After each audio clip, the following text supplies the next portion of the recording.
Hello and welcome to Visual Radio. Today's September 15th, 2010, and we're going to go back in time today.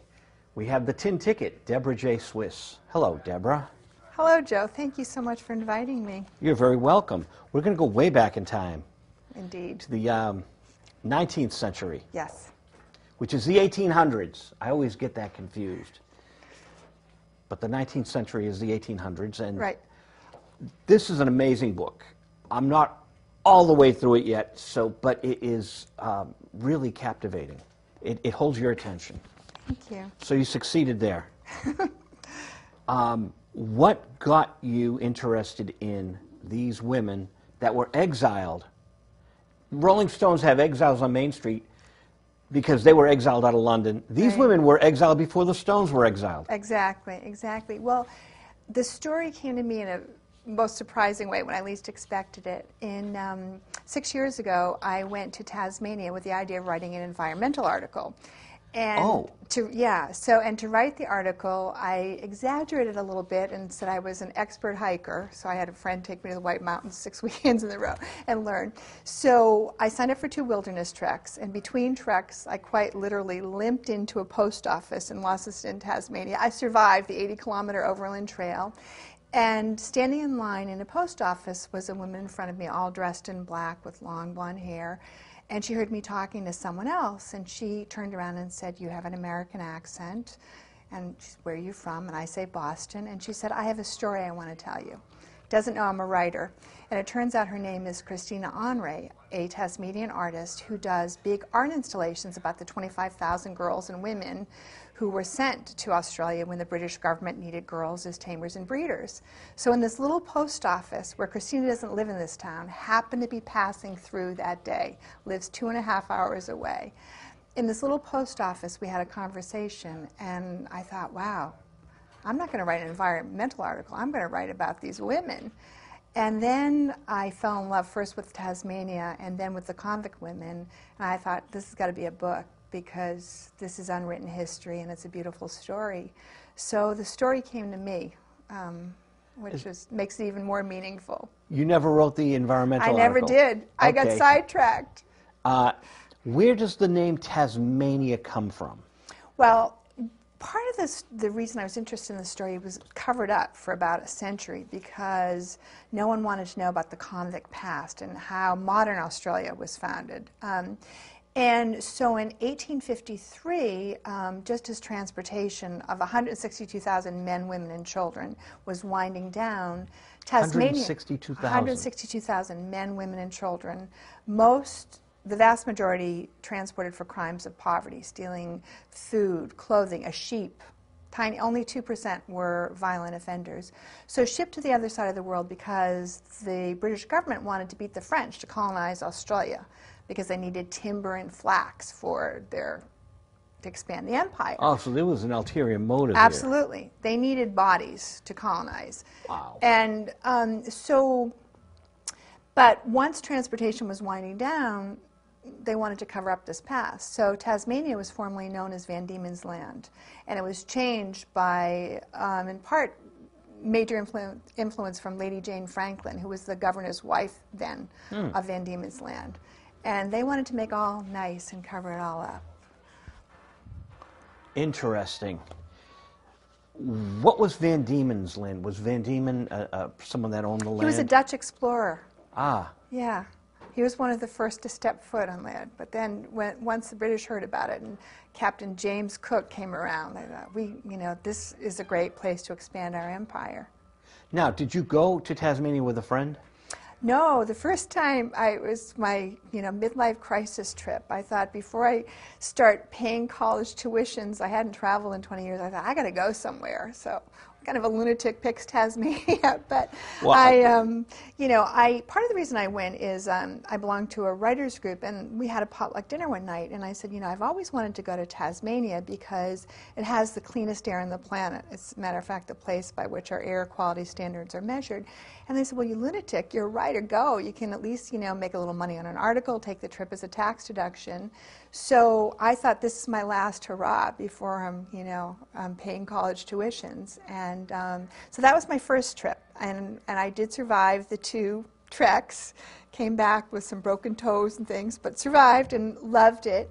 And then last year, I went and stayed with descendants of the convict women who I'd gotten to know via email over 5 years. Oh. And they invited me and my partner, Digny Figness, perfect strangers, into their home and to follow the trail of their great-great or great-great-great-great-grandmas. And we went to little libraries and used bookstores and discovered some facts about their ancestors that they didn't know either. Now, I have to interrupt you. Digny Figness, as some people in Boston know, is a notable songwriter who had the hit record, The Girl with the Curious Hand. Yes. And he was signed to Epic Records, I believe. Columbia. It's Columbia. Yeah. Same label. Yeah. Columbia. Different label, same company. But, so did Digny do any music down there in Tasmania? He did. This is actually a great story. People are so warm and welcoming. One of the women, Mary Binks, who is a descendant of Bridget Mulligan, who was shipped to Van Diemen's Land for stealing a petticoat and a tin of milk after the Irish potato famine. And Mary is one of the most illustrious convict descendants. She, in 2009, was nominated for Australian Hero of the Year, a finalist, because at 73, she runs a soup kitchen for the homeless. And matter of fact, I think you're turning to her picture at the end in the photo section of the book. And Mary, before she retired, was the mayor of a very gritty town in northern Tasmania. Wow. And as a mayor, she was able to get Digny a bunch of gigs. Oh, that's hilarious. She used her influence. And he actually wrote a song about the convict girls called All for Love that had gotten some airplay in Australia. And some of the radio folks were incredibly nice and helped him get some gigs as well that enabled him to go and pay for his trip. That is amazing.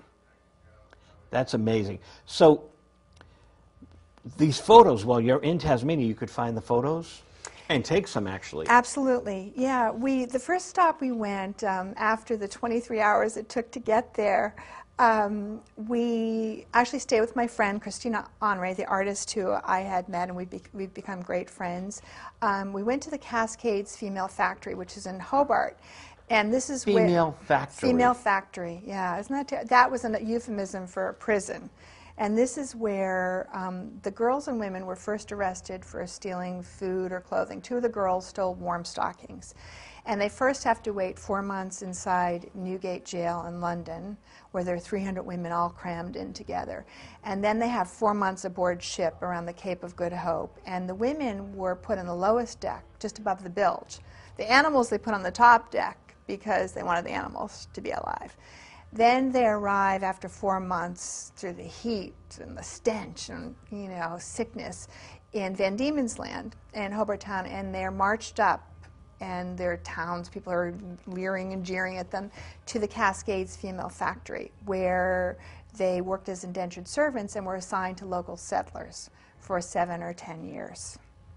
And so we went, our first stop was, I had to go and touch the stone walls of the Cascades Female Factory. And you can see there's one stone wash tub left.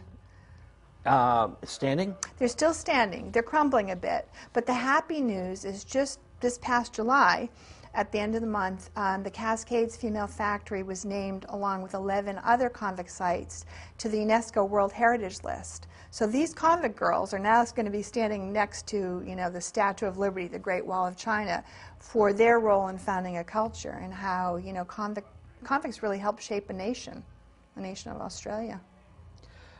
It's very strange. We have rap music coming in. I've never experienced this.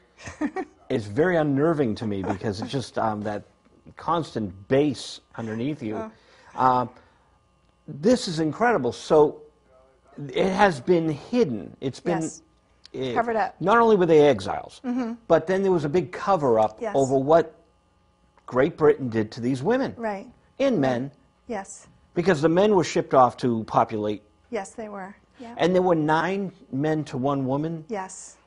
Before the women came over? Yes, and that was why there was kind of a push to find women, because they needed women as tamers and breeders to help populate a country. So what the British government did is to use this old piece of legislation called the Transportation Act, because slavery had ostensibly been abolished, but really they just called it something else with the Transportation Act. And the Transportation Act said if you commit any kind of a crime, you can be imprisoned in any colony. So this was like perfect excuse to ship them to Australia.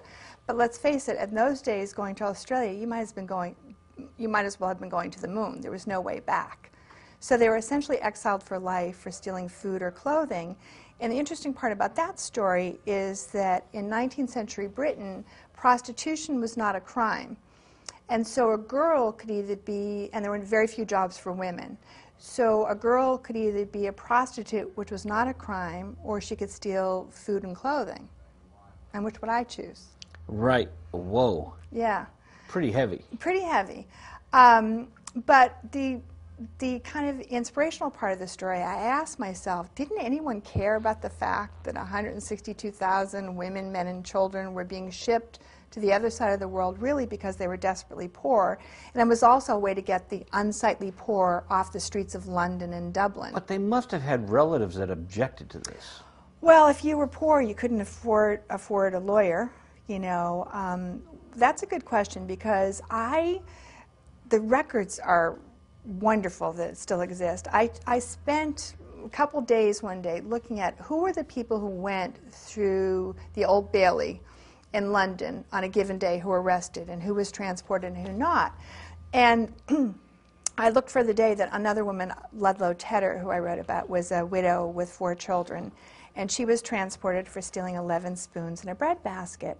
So I thought, well, who else was transported on that day? And if you look down the list, there was a little boy, he was 14, and he stole a couple loaves of bread for his mom. He was shipped. Without his mom? Without his mom. Another... How does a parent lose a child like that forever? I can't even imagine. As a parent of 2 myself, this is why these women grab my heartstrings. I can't even imagine. And, you know, someone else, you know, stealing pieces of meat, boys who are 12 and 13. Women stealing clothing, a cloak or a scarf. And then I looked, and there was a police officer who stole the chicken. And they actually found him cooking the chicken in his house. And he got off with a light sentence. He was just in prison and wasn't shipped. So there was great injustice for the poor. Some other folks who stole small items had lawyers who were able to get them off. But if you were poor, you really had no options. But what I was starting to say before is, did anyone care about these folks? And the answer is yes, thankfully. There was one woman, Elizabeth Gurney Fry, who was a Quaker reformer, and Quakers were the radicals of the day. And she, through an abolitionist from the U.S., heard about women who were imprisoned in Newgate jail awaiting transport, and went in and visited them. And even men didn't dare to go inside Newgate jail because they described these wild creatures who would claw at you and yell, and they smelled, and they would yell. And so Elizabeth Fry was undeterred, and with a friend went and started visiting the women. And the first day she said to them, "What would you like? What dost thou need?" And you'd think they'd say food because they were malnourished and hungry. And instead they said clean clothes. And no one had ever asked, what do you want? And so she brought in clean clothes for the women, and more importantly for all the children who were in prison with them. And then she said, what else do you want? And they said, we have a small room. We'd like our children to learn how to read so that they can have a better life. And this was radical for the day. And so she met with nearly half of the transported women. She met with about 12,000 of the women who were transported. 12,000? Yep, and brought some dignity and some hope. And the other cool thing that Elizabeth Fry did is many of the women had no skills. So she, before they were transported, gave them little sewing packets. So aboard ship, they could learn how to sew and make quilts so that they would then have a skill once they were freed. And there's a photo in the book of the only remaining quilt known to have survived called the Raja quilt. Wow. And it has the women's blood, sweat, and tears on them, very rough stitches, probably from when they were, stitching aboard ship. Their hands were pricked, and it's right there. And that's, I just think it's an amazing artifact of history because it kind of exhibits the theme of how one person can make a difference. And it also shows, kind of what ordinary people's lives were like during kind of the worst of times. 1841, so that quilt's going on almost 200 years old. Yep. It comes out once a year in Sydney because it's so fragile. It's only out once a year. But a museum was nice enough to grant me permission to use a photograph of the quilt. Now, do you have a website? I do. It's www.deborahswiss.com. DeborahSwiss.com. No J in the middle on the website. No. So just DeborahSwiss.com. Mm-hmm. And where did you get the name The Tin Ticket? Good question. I started reading as many ship surgeons' reports as I could because I thought, what happened during the 4 months and what kind of diseases they treated? What were these girls' lives? And I found one where it mentioned that the girls had tin tickets around their neck as part of the ordering system because all the women who were shipped were assigned a number and essentially tracked. And that also, it makes for good historical research because I can follow them through, but it's also sad that these women were viewed as disposable property of the crown, just numbered. And so then I started reading Elizabeth Fry's diary, which was put together by her daughters, a couple of references to the tin ticket in Newgate Jail put around their necks with red ribbon. And it was part of the movement at the time to bring order to the rowdy prisons. And for the three women I wrote about, they passed through Newgate Jail at a time when they would have had a numbered tin ticket around their neck. And it's also allegorical for all the women who were, disposable, just the way tin was, cheap tin at the time. And the tin ticket here is The Heroic Journey of Australia's Convict Women. Now, you had written a number of books before this. Mm-hmm. And could you go through, when did you first publish a book? 1993, I wrote a book called Women in the Work-Family Dilemma with Judy Walker, and I surveyed 900 working moms. And really, long story short, there's no easy answer. And then my second book was called Women Breaking Through, about how gender equity in the workplace. And then my last book was called The Male Mind at Work, and I interviewed executive men about what they really think about working with women. And people have said to me, how did you go from that to writing a history book, which is a good question. And the answer is, first of all, the story came to me, and secondly, there are still many elements of gender and power in this story. And one of the things that got me riled up to pull the all-nighters that enabled me to finish this book is that at the time when both men and women were shipped, society viewed that a man was capable of reform and redemption, but once a woman was bad, she was bad forever. I'm like, wait a minute, what's this about? So women couldn't even vote. Right, exactly. They couldn't vote in England, right? Exactly, no. And so, but then I thought, they were talking about if a man committed a crime, he could reform. But society at the time said once a woman in Victorian times was bad, she was evil forever. I'm like, wait a minute, what's this about? The Wicked Witch. Exactly. So, but the interesting part of this... The Scarlet Letter. Exactly. The interesting part about the story is that the convict women went on to help found the most progressive society in the world at the time. Australia was the second place in the world after New Zealand that women had the right to vote. It was one of the first places to have an effective union movement. So, and at the time, 40% of Australians were descended from convicts. So these desperately poor people who were shipped to the other side of the world for crimes of poverty went on to live amazing lives, extraordinary human beings, and to found a very progressive society for the time. Now, I hope people don't think I'm being overly nosy, but prior to the tin ticket, with this land, and you have 9 men to 1 woman, were the men pairing up with each other? Were they being hostile to each other? What was life like before the women? Well, it was pretty wild.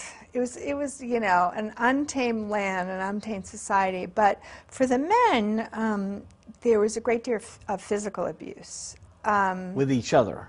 No, by their probably, but certainly by their captors. There were a few political activists who were literate male activists who were shipped along with men, and who wrote diaries that I read. And there was terrible abuse. For instance, they had to produce a certain number of bricks every day, and if they didn't, they were whipped. And So I have a convict brick at home that I got from a guy in Sydney who was renovating his house. And I think it's particularly interesting because it has a heart on it. And if you looked at this brick and you think, oh, brick is 130 years old, what's the history behind it? You think, well, it has a heart on it, so it must have been a man, stamped a heart in loving memory of his wife or his family. But no, it was a convict brick because convict men were assigned quotas to make a certain number of bricks every day. And they used symbols of cards, hearts, spades, clubs. So this poor man who made this brick with a heart was not a loving, father building a home for his children. He was a man who had been sent to the other side of the world for stealing a sheep or, coins or bread. And his daily quota required him to make a certain number of bricks with the heart motif on it. And so I think that's just interesting artifacts of history. Another artifact that is left behind for the convict women is before many of the folks were transported, they were in Newgate jail for 4 months. So they would take a copper penny and smooth it all off, and with a small nail, a little piece of metal, stipple in little messages to their loved ones, till I meet again, or I love you, and press these into the hands of a loved one just before they were transported. And in 1995, a coin collector in the UK found a lot of these convict love tokens. Whoa. And it just, by some miracle, one of the women I write about, Anne Maloney, had left behind one of these love tokens, which he found. And it's now he's donated it to a British museum, and I have a photo in the book. And the interesting part of her story is she was shipped at 17 for stealing articles of clothing, and she put her name on it, Anne Maloney, and the date, so I know it's her, and it has 2 hearts and 2 doves. She must have had a boyfriend or a fiancé. And fast forward, by the time she's 31, she's a raging alcoholic at the female factory, and her life's not good. How do you get to be an alcoholic at the factory? Is there alcohol readily available? Oh, there's an underground economy going on, and there was a group called the Flash Mob, which I think was the first flash mob, which interesting part of the story, because one of the questions I asked myself is, I chose 3 survivors to write about, because in this crazy world you want to know, how do people survive? So unlike Anne, the 3 women I wrote about, Agnes, Janet, and Ludlow, survived. And one of the questions... Janet, Agnes, and... Ludlow. Ludlow. Okay, I haven't got to Ludlow yet, yeah. Survived. And so one of the things I figured out is that they used humor and rebellion as a strategy to survive, just instinctively. So you think about, this gets back to the flash mob in a minute, 300 women are expected to be quiet at night and sleep in these hammocks that are jammed in. It's an overcrowded prison, and they're not supposed to talk. So there's a group of women called the Flash Mob who would arrange little events just to torment their captors, like, dancing naked under the moonlight, so that the warden would be incredibly embarrassed seeing all these women.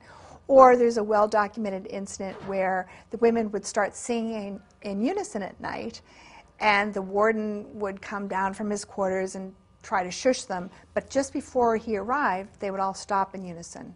And he couldn't punish 300 women because they're in solidarity. He'd go back to his quarters and they'd start singing again. And at night, there are documented incidents where they would somehow get scarves smuggled into them and put on scarves and earrings. And these women with shaved heads, malnourished, pockmarked, would make themselves beautiful and sing and dance and put on plays. And part of that was when they would work for settlers, they'd figure out ways to smuggle in liquor and gin and the corrupt prison economy. And there was also an elaborate scheme, which is my favorite one of all, with a corrupt warden, they arranged a scheme where they would smuggle in a chicken with love letters, and in return, one of the wardens would get a chicken for his family. And this is how they communicated with their lovers in Hobart Town. Oh, They'd wow. smuggle a love letter and a chicken. I think that's brilliant. These desperately poor women managed to have fun, to support one another with the concept of mateships, to have some humor and rebellion, and to many of them fall in love and marry freed convict men and to raise beautiful families. One thinks of dancing women in the moonlight naked, that they would be whipped if caught. Right. So they took a major risk. Yeah, they did. They did. Back to before the book, before you wrote it, well, before the point in the book. Hear the song? I do. I hear. I left my phone on. We're being serenaded. Frankie Valli singing "Sunny." Nice. But when there were 9 men to 1 woman, women were at great risk. They were women who were transported. It was very scary times.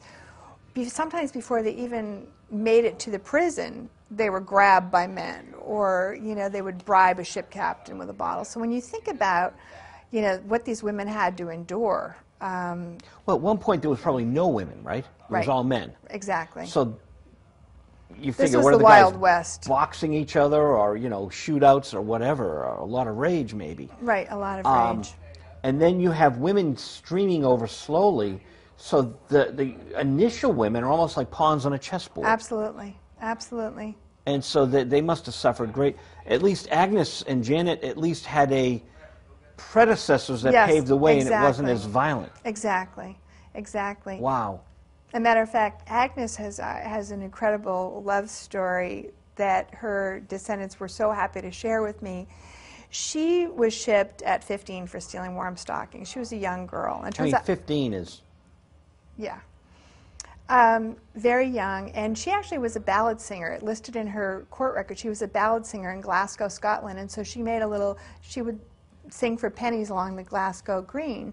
And very exuberant young women. She could not be tamed. They would send her out to settlers, and she'd run away many times because you work 7 days a week, and it was actually slightly easier to be back at the prison because you were just at the wash tubs and you had a day off.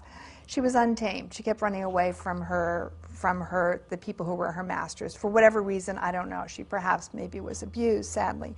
So they in Tasmania? In Tasmania. So they sent her to the center of Tasmania, a little place called Oatlands, which I visited last year and is still the middle of nowhere. You drive 100 miles to get there and there's nothing there, wide open space.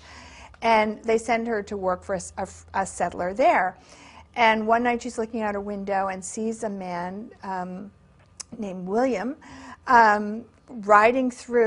William Roberts riding through the center of town waving his certificate of freedom. He was a freed convict. He received his certificate of freedom, so got drunk, got on a wild horse. Them ultimately fell in love and married and had a beautiful family and settled on the goldfields in mainland Australia.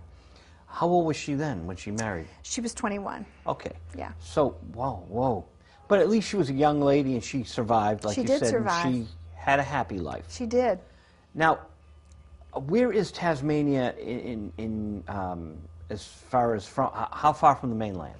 It is about 1,000 miles. It's real no man's land. It's a no man's land. It's an island. It's an island state off the southeast coast of Melbourne. And today there's a ferry that goes back and forth. But even 1,000 miles, a ferry. There's how long no does way. a ferry take? Yeah, I don't know. It's a long way. But at the time, there was no ferry. There was, today there's a ferry. But when you think about the girls imprisoned and sent to Van Diemen's Land at the time, this was an island in the middle of nowhere, shark-infested waters. There was no way to escape.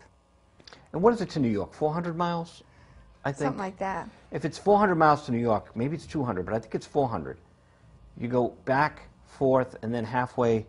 That's 1,000 miles. Yep. So there's no canoe you can take. No. There's nothing. I mean, it's probably easier for Cuba to get to Florida, right? Yes. Yep. Yeah. Wow. Yeah. So, and across the Bass Strait, which is just very rough water, so there was no escape. They were there. They were there. Yep. Whoa. There was no escape. And how big is Tasmania? It's about the size of West Virginia. Oh, so it's rather large. Mm-hmm. It's not Rhode Island. No, but it's interesting. It's less than 500,000 people, so it's still wide open, beautiful space. Still today. Mm-hmm. Did you fly into it? Does it have an airport? Mm-hmm. Yeah, okay, we did. Cool. Yeah, it's once you fly to mainland Australia, to Sydney, to Melbourne, and then to Hobart. So it was 23 hours to get there, but well worth it. 23 hours. You spend a whole day just getting there Exactly. and a whole day coming home. Exactly. But Australian people warm and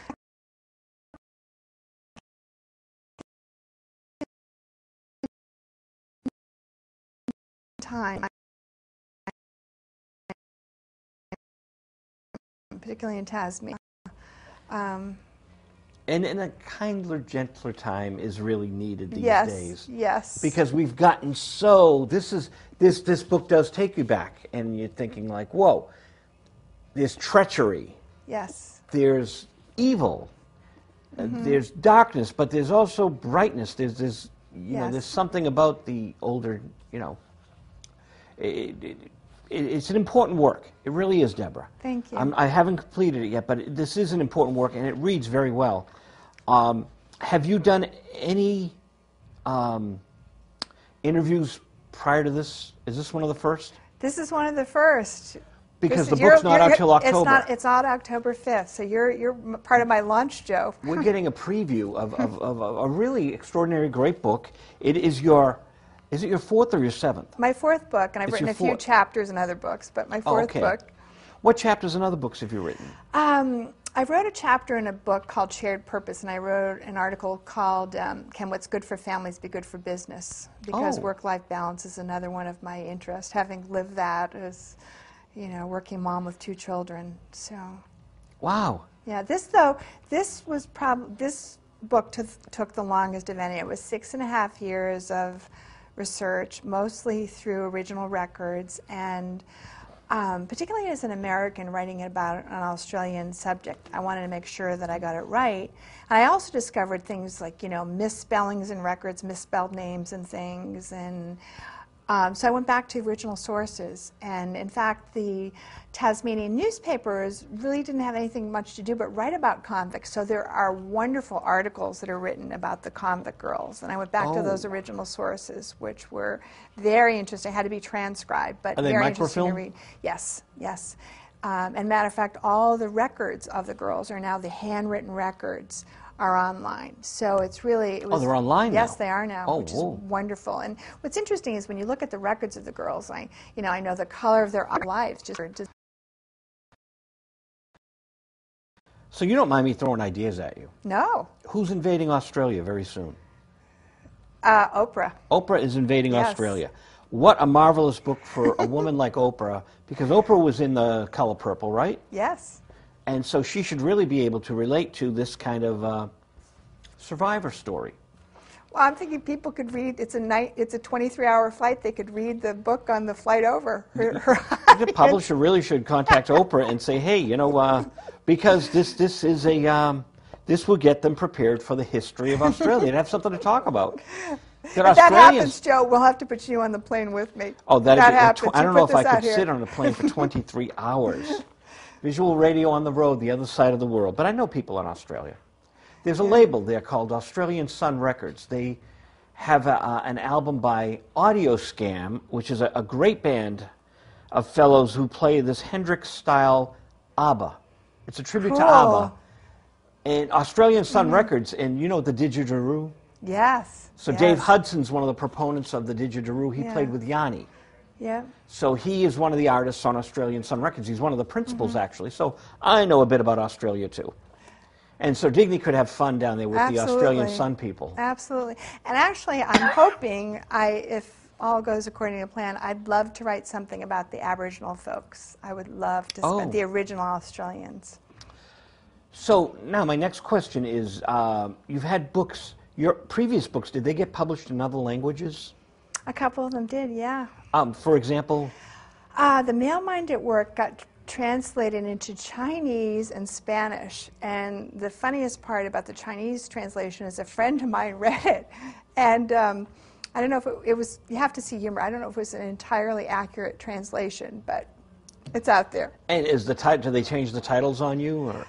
Not purposely, but sometimes something is in translation. Some things are lost in translation. Do you get copies of them? I do. So I do. I have some. I can't read them, but I have copies on my bookshelf. Oh, it's your work. Absolutely. It must be a thrill to know that over in another world, this book. Hopefully. Well, this would be a good one. I think a good candidate to have different, German and French. I think people certainly want to know about the British Empire. Right. And especially, I think you've touched on a number of different things here. The fact that it was censored and banned. Yes. The information. Yes. and covered up for so long, and and how history keeps repeating itself. I mean, when you think about people today who are trafficked around the world and abused and enslaved, I have this sense that I'd love to have somebody think about how we can right some of these injustices, how one person can make a difference. It's very difficult, and the reason today you'd think we'd be so much more enlightened, yes. and we'd be green, and we take our plastic and recycle it. You would think in this enlightened world there would be less bigotry and hatred and oppression. Right. But because you have so many people, again, it's that surplus of people. Right. I mean, I just see cannibalism and all sorts of stuff as not being in trafficking of body parts. Right. Not that far off in our future, and we really have to stem it right now. Right, and I think, I also fell in love with Elizabeth Gurney Fry. She was a very complex woman, and it's interesting, she was a working mom. She had 11 kids, and she was criticized in the London press in the 1800s for being a working mom and leaving her children with a babysitter. So things never change. But what I love about her story is how one person can make a difference. And she was actually the first woman to testify before Parliament and said, what are we doing?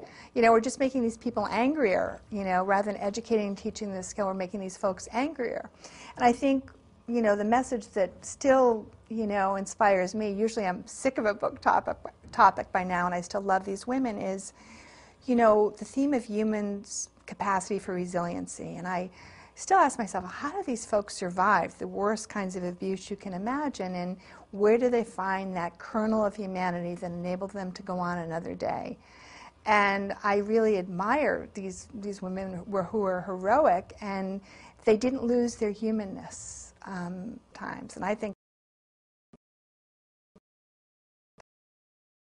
that's a beautiful theme.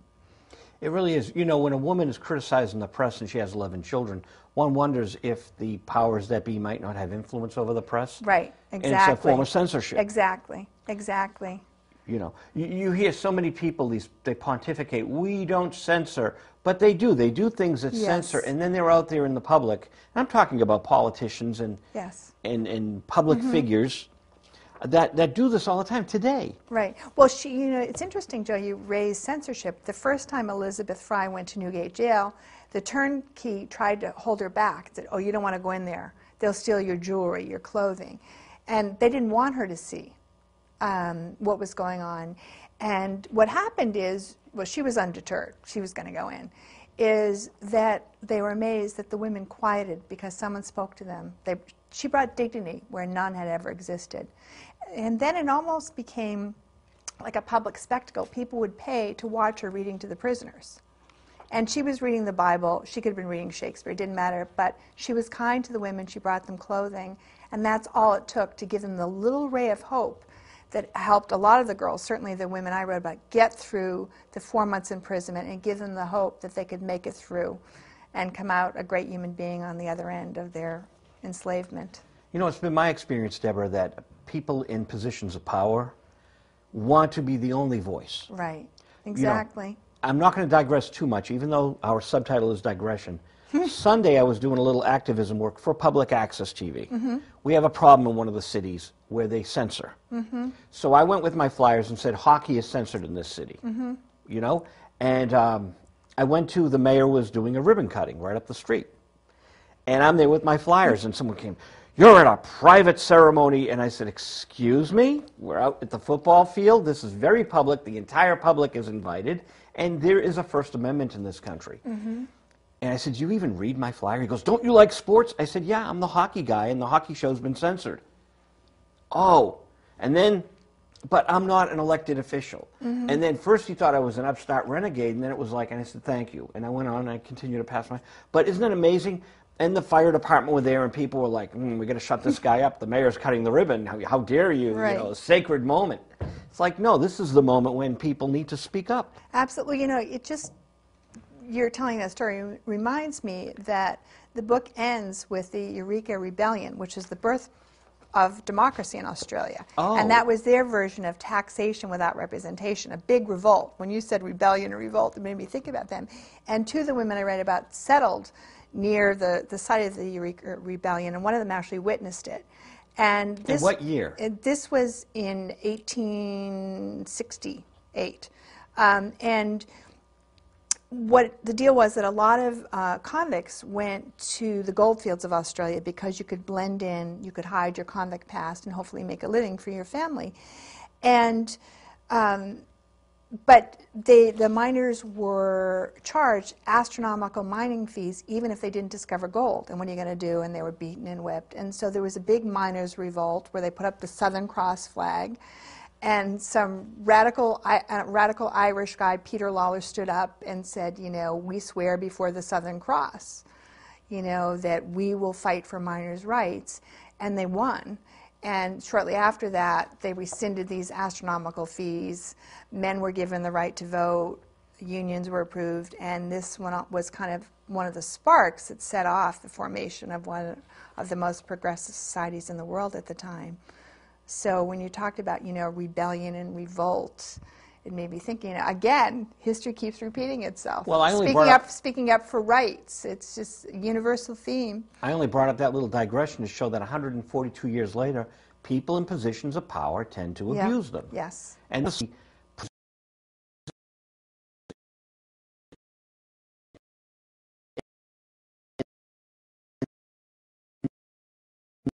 the communities, you have this, there's a big specter hanging over the head of public access, which is the big cable providers would like to see it go away. Oh, that's too bad. Well, you know, the little 70 cents you pay a month for your franchise fee. Right. I don't know if you see in your cable bill, you pay a little 70-cent fee. At least I do in Medford, where I live.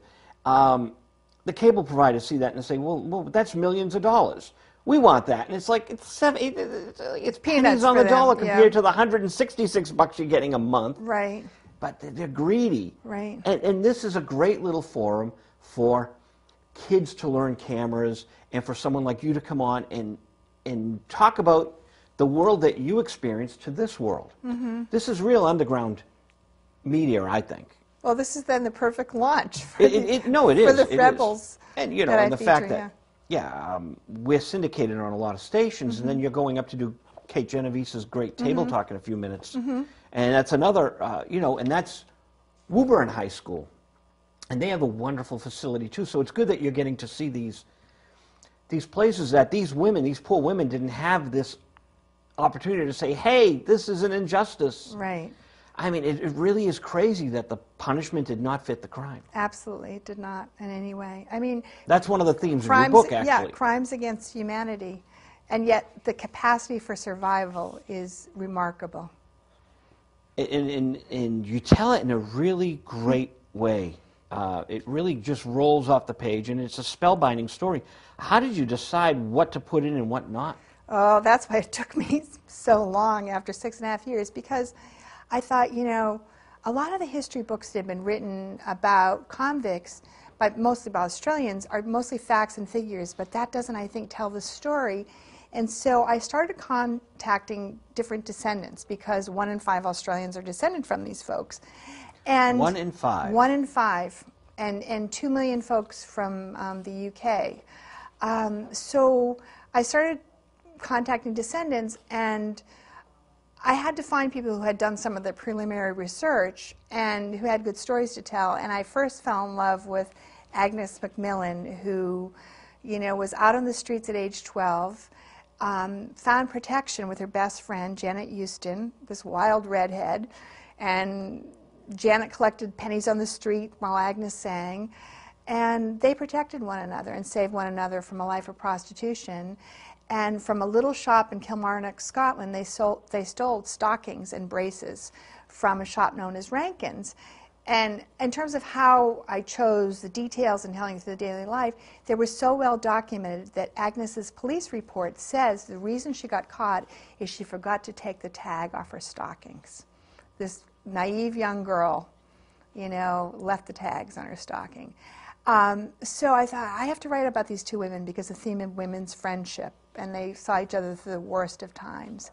And then I met another family, Ludlow Tedder's descendants, and it turns out Ludlow was at the Cascades Female Factory at the same time as Agnes and Janet. And they knew one another. And I thought, this is, out of the 25,000 women, this is a miracle that I found 3 who were there at the same time. And then the story just grew. And I started going back and finding records through obituaries and their original records, and the descendants helped me, and I thought, and it kind of took on a life of its own, but I had a lot of missteps along the way.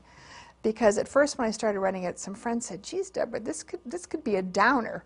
You know, we've got to find the humor. So then I thought, well, where was the humor? And there was humor. When these girls were on the streets of Glasgow, they went to the Glasgow Fair, and the wealthy folks all left town, and this was a fair for the poor folks and the working people, and penny theaters. And for a penny, you could steal a penny. You could get into the